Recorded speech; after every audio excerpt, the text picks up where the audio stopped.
21 मई 1991 रात के करीब 10:20 तमिलनाडु श्री पेरम्बदूर। भीड़, नारों की आवाज, कैमरों की फ्लैश और बीच में भारत का पूर्व प्रधानमंत्री राजीव गांधी। एक महिला आगे बढ़ती है, हाथ में फूलों की माला, चेहरे पर मुस्कान। वो झुकती है पैर छूने के लिए और अगले ही पल धमाका, इतना भयानक कि जमीन हिल जाती है। धुआं, चीखें और चारों तरफ बिखरे हुए शरीर के टुकड़े।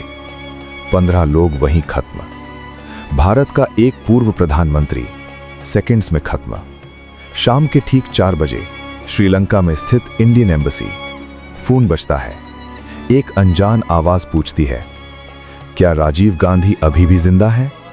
अब सोचो, कोई अनजान इंसान सीधे ये सवाल क्यों पूछेगा? एम्बेसी के रिकॉर्ड्स बताते हैं ऐसे कॉल्स रोज आते थे और यही सोचकर इस कॉल को भी इग्नोर कर दिया गया। शाम 6 बजे विशाखापट्टनम। राजीव गांधी एक रैली खत्म करके एयरपोर्ट पहुंचते हैं, लेकिन यहां एक दिक्कत।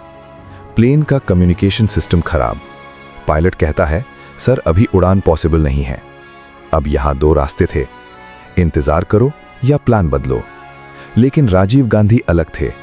वो खुद एक ट्रेंड पायलट थे, इंडियन एयरलाइंस में उड़ान भर चुके थे और यही पैशन उन्हें एक ऐसा फैसला लेने पर मजबूर करता है जो शायद उनकी जिंदगी का आखिरी फैसला बन गया।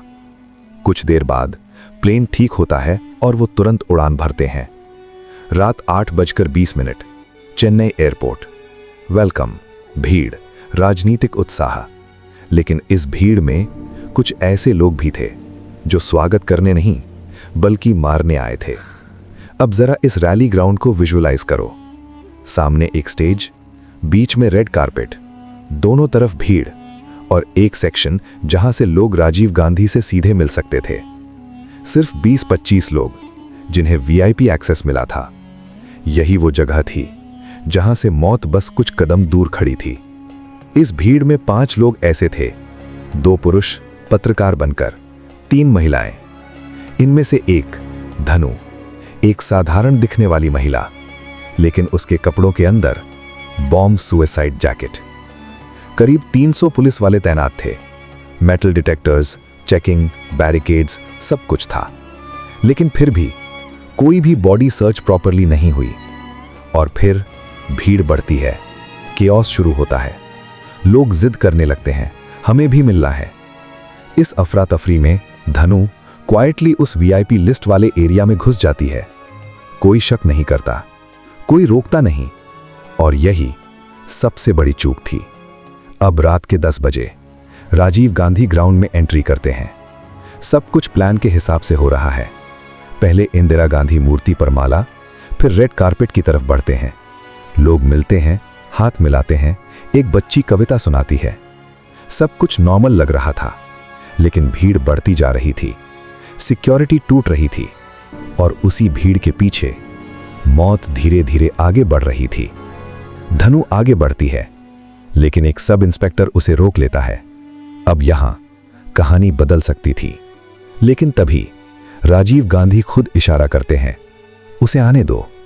बस यही वो पल था जिसने सब कुछ खत्म कर दिया। धनु पास आती है, माला पहनाती है, फिर झुकती है और अपने बॉम्ब जैकेट का बटन दबाती है। धमाका, 1 सेकंड और सब खत्म। जमीन हिल गई, शरीर के टुकड़े उड़ गए, धुआं, खून, चीखें। राजीव गांधी पहचाने भी नहीं जा सकते थे। 15 लोग वहीं खत्म, 40 से ज्यादा घायल और देश सदमे में। एक आदमी था, हरि बाबू। वो कैमरा लेकर खड़ा था। उसे नहीं पता था कि वो खुद भी मरने वाला है, लेकिन उसके कैमरे में ब्लास्ट से पहले के आखिरी 10 फोटो कैद हो गए। यही फोटो इस पूरी साजिश को समझने की सबसे बड़ी चाबी बने। अब सवाल, ये सब किया किसने?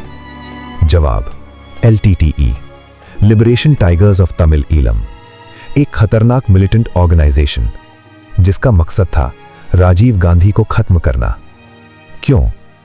क्योंकि राजीव गांधी ने पहले श्रीलंका में पीस कीपिंग फोर्स भेजी थी, जिससे LTTE को भारी नुकसान हुआ।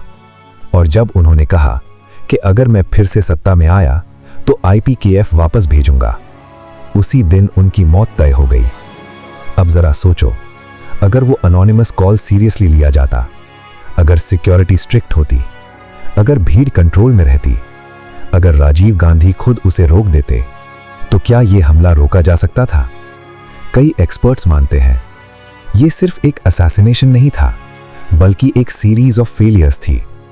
21 मई 1991, एक ऐसी रात जिसने भारत की राजनीति हमेशा के लिए बदल दी। लेकिन आज भी वो एक सवाल वहीं खड़ा है, क्या ये किस्मत थी या एक रोकी जा सकने वाली त्रासदी? और सबसे बड़ा सवाल, अगर उस दिन एक फैसला अलग होता तो क्या आज इतिहास अलग होता?